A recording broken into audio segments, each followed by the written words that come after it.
Hello, card friends. I'm Chaz. And I'm Alexi. And this is Rainbow Rainbow Reverse. Reverse. Today we're going to be talking about episode 5 of Cardfight Vanguard overdress. All in all, we don't really have a lot to say about this episode. We're going to talk a little bit about it, but even though there was a lot of action on the screen, not a lot happened. Every time we watch a new episode, I'm taking notes on my phone, and they're just progressively getting shorter and shorter every week. But that's not to say that it won't pick up, because I have faith that it will. I don't even think that it's bad. It's just there's no overarching plot, so without there being something to leave me hanging on for next week, I just, it's not like I can really theorize or, try to be hype about the next event or whatever. The end of the episodes don't even have like a sneak preview for next week's episode each time. So we get like a title. Next week is Wonder Child. I don't know what that means. At least coming into this week, I knew we were going to get some pro wrestling. I kind of was like, all right, we'll get a pro wrestler probably. And let's say I did list Hiroshi Tanahashi. I only listed like 4 wrestlers that would probably show up. So I consider that pretty good that out of the 4 I listed, one of them showed up. Granted, it's like one of the most popular wrestlers in the world and definitely one of New Japan's biggest stars of all time. But I still feel pretty good that I called that. I just want to put that on the record. Part of me watching the episode was like, this is just a way for them to promote New Japan. But another part of me that loves Tanahashi was so hyped to see him animated and card fighting and hearing his theme music. It was a little conflicting for me. I don't even feel like it was a New Japan advert, though, because they never once mentioned New Japan Pro Wrestling. They talked about how Tanahashi is like a big famous wrestler, but that's really it. So even then, I'm like, I don't think it was an advertisement per se. It was more just like, crossover appeal. Yeah. Try to bring in the pro wrestling fans to watch this. I don't really feel like it was to try to get the card fight fans to watch the wrestling per se. Yeah. Though, I mean, maybe there was a part of them that was like, oh, it wouldn't hurt if that happened. I was thinking about it, and I feel like there needs to be more card fighting, because from what they've been saying, the producers and the new creative team, from what they've been saying, part of, the reboot is to try and get more people into Vanguard to expand a bit. And what's going to get people actually wanting to play the game and buying the cards, I think, is actually seeing the gameplay, as opposed to, a story that kind of has some card fighting every now and then occasionally. Now, I will bring this up. I know this is one of your favorite talking points. I will bring up the original Yu-Gi-Oh series here. Part of the magic of the original Yu-Gi-Oh series was seeing these monsters and these spells being played and used in action. Yeah. Granted, they didn't necessarily follow the rules of the real world game, but that didn't matter when you were like a kid or a teenager. You just saw something cool and you were like, wow, I can go buy that and do it myself, and me and my friends can do that. I think that there needs to be more of that. There needs to be more of this, wow, me and my friends can go play it. And I talked about it a little bit last week about the idea of, yeah, this is cool, these friends play card games and do other stuff together, which is good too, but I think, again, for trying to bring in a newer fan base or even a younger fan base, they need to see more of the game itself if they want it to be something people want to buy or invest in, whatever you look at it.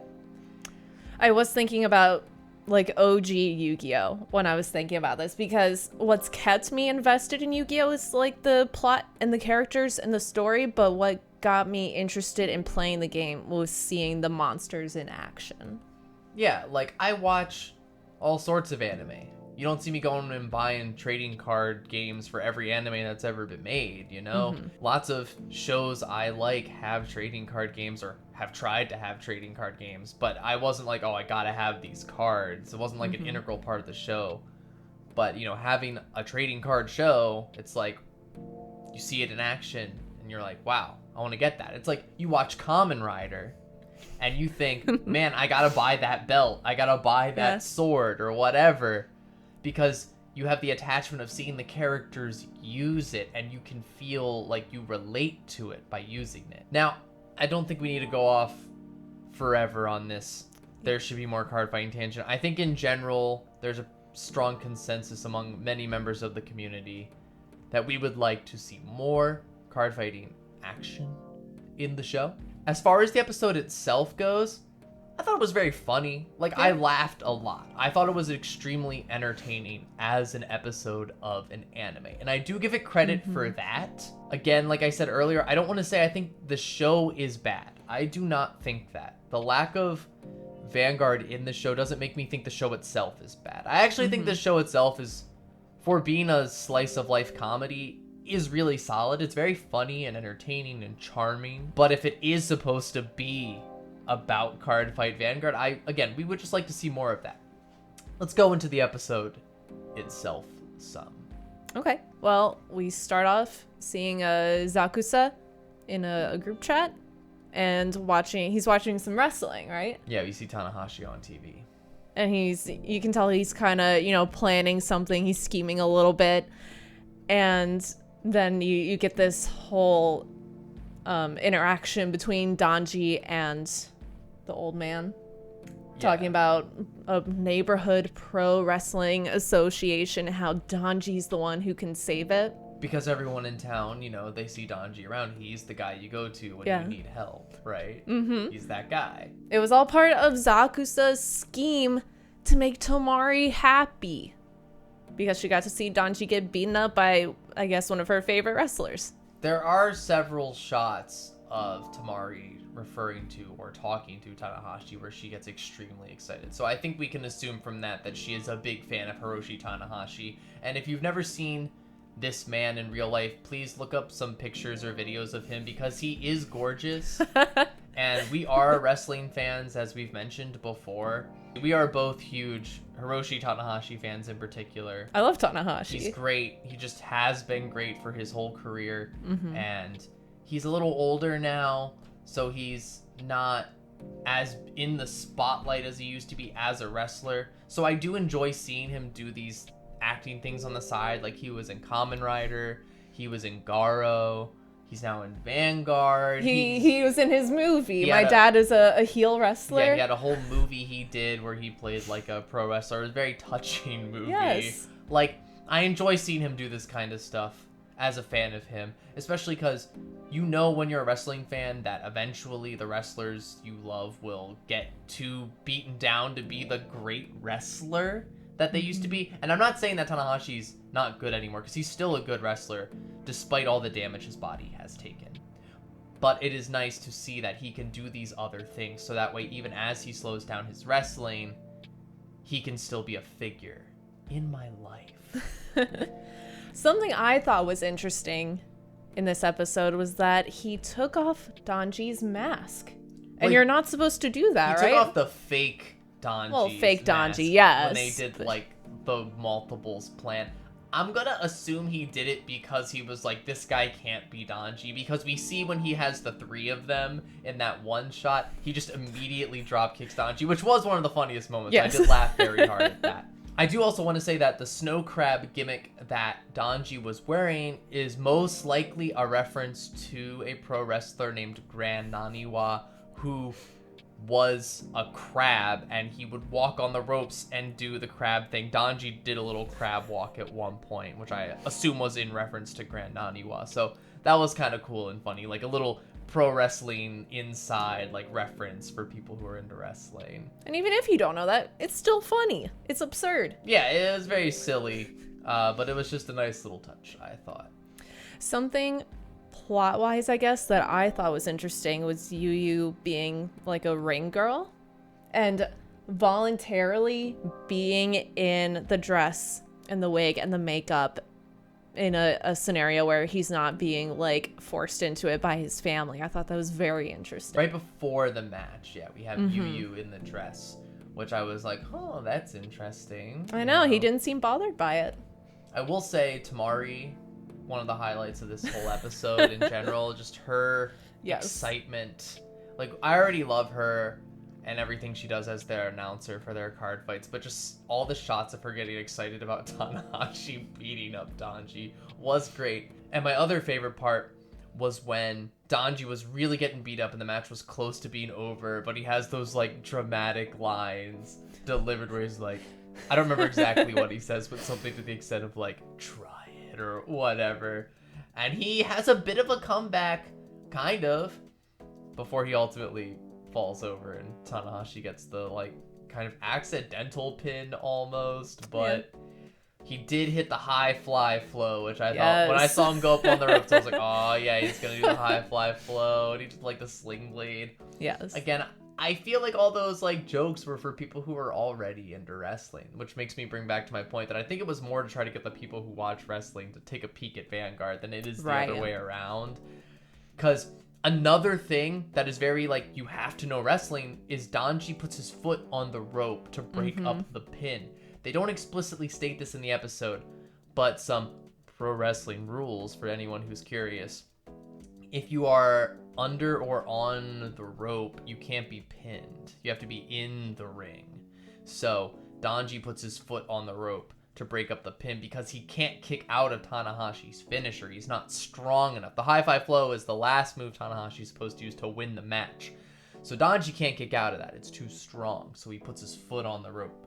And that's why the pin is broken up. Again, something you would have to know wrestling to know. Otherwise, you might just be like, wait, why didn't they go to 3? What, he put his foot on the rope? Are you supposed to not do that? Like, so again, I think it's supposed to be more to just, hey, Tanahashi's going to be in this anime episode of our card show. You should come watch it. Yeah. Do we want to talk about the big plot twist at the end? Of course. That apparently Zakusa and Tamari have some sort of anniversary. Now, it's not explicitly stated that it's because they're dating, per se, but the implication is certainly romantic. I didn't know if there was going to be another gag that it wasn't a romantic thing. However, I feel like we're just led to believe that it is at this point.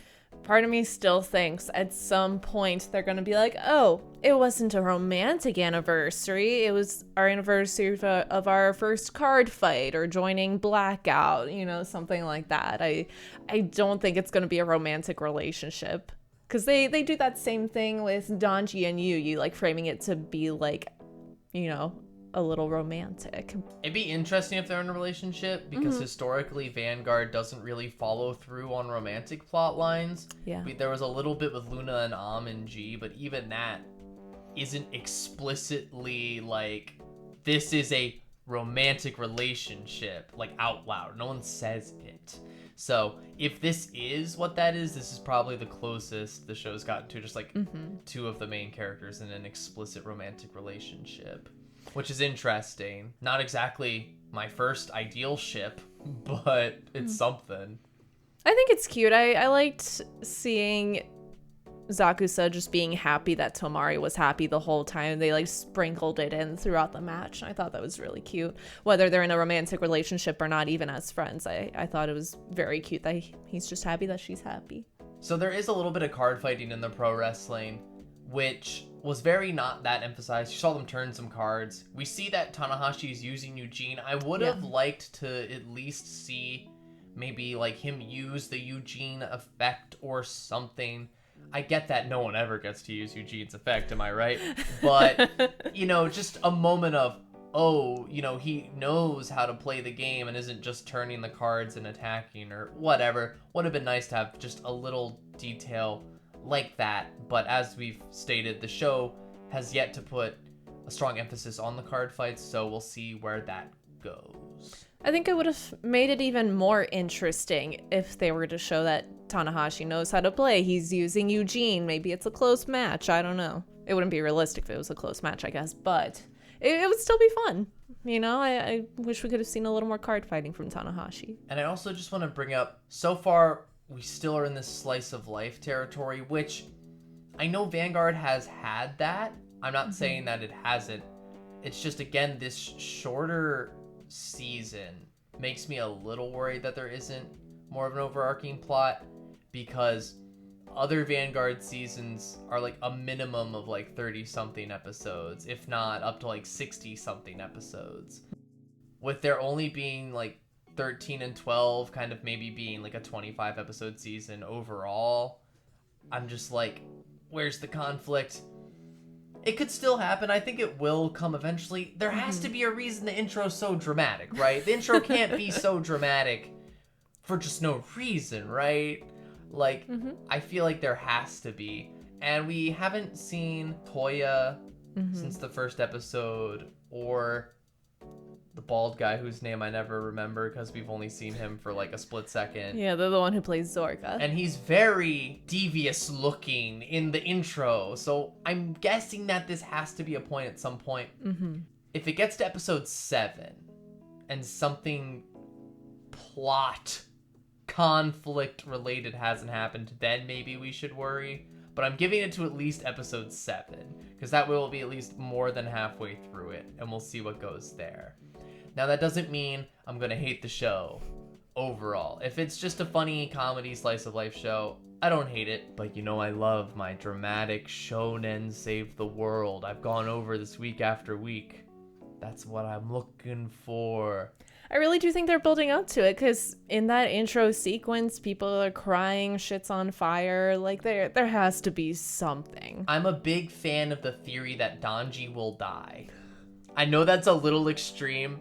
That's very extreme. But I like this theory that Danji has kind of been compared to Kamina from Gurren Lagann, who's like the big bright light source of driving energy in the early part of that series, and then I'm just like, this is Danji. He's gonna be this big driving light. He's kind of funny and goofy, but he's also there for everyone. And then he dies, and then that's where the show takes this sudden dramatic turn. And it's like, oh, all the fun we had. Oh, so tragic. So I'm going on record. If he doesn't die, something at least bad will happen to him. I'm going with something bad will happen to Danji. I'm putting it out here right now, so when it does happen, we can all go back to this episode and say, I called it. I don't think it's far-fetched to think that would happen. I do see a lot of parallels in some of the relationships in Gurren Lagann and overdress. I think I wouldn't hate it. I would hate if Danji died, yes, but I wouldn't hate the shift from super lighthearted and fun to something a little darker. Which has definitely been done in plenty of series before. It starts out with this goofy, comedic vibe, and then suddenly takes this dark, dramatic turn. A show I brought up, which is not even anime at all, earlier when we were talking about this, was BoJack Horseman. The first few episodes of BoJack Horseman are just funny, silly, and then about halfway through the first season, it starts touching on much darker topics, and from then on, the show is just very dark, despite still being very funny. Yeah. So maybe that'll be Vanguard, maybe that'll be overdress. We get these fun slice of life episodes for like the first 6 or so episodes, and then something horrible happens in the second half, and we just go down this super dark path, and everyone complaining that the show wasn't what they wanted it to be maybe can be a little calmed by this, maybe a little appeased. Yeah, I think it'd be great actually if there was some sort of like expectation that was set up that this show is just some goofy slice of life show, but then they actually turn it around on us. That would actually be pretty cool. So if that does happen, I will applaud the writers of the show for kind of pulling this fast one on us. I thought you were gonna say, I think it would be great if Danji dies. It'd be interesting if Danji died. It would be interesting, yeah. Look, I would hate if Danji died, but I wouldn't hate it plot-wise or thematically. So I guess those are our predictions for the season. Hashtag Donji dies. Let's get it trending on Twitter, everyone. Hashtag Donji dies. I will not be participating in that. Well, that's all for now, everyone. Thank you for watching. We've been Rainbow Reverse, wishing you all the best. Bye. Bye.